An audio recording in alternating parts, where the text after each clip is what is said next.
If you are one of the thousands of Kentuckians who ends up testing positive for COVID-19, the amount of time you'll be asked to isolate can vary.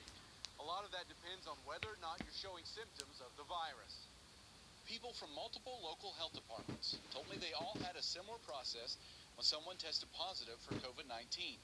That includes reaching out to the infected to see if anyone else might need to quarantine. Contact tracing has been used for many, many years. This is nothing new, but for some reason with COVID, it's just taken a different turn. So that's very unfortunate. But we use the same methods to control communicable disease with HIV, measles, tuberculosis. That includes contacts made in the days prior to testing positive or showing symptoms, when they may not have even known that they were potentially infecting others.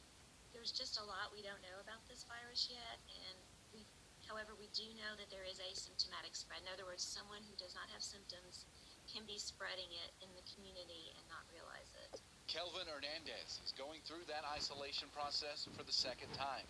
He's tested positive for COVID twice and says the health department is kept in contact while he recovers. He also says staying in touch with his friends and family has been a big help. Like, you feel so far away from everyone and the entire world. So it's really, really, really important for everyone to have a strong support system, virtually, obviously.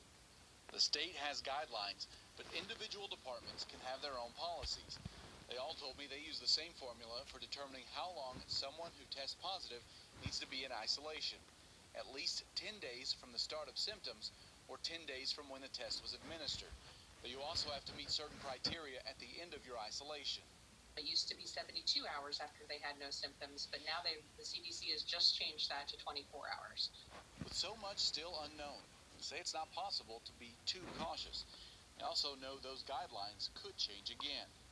The only thing that trumps science is better science, and we're learning about this as we go.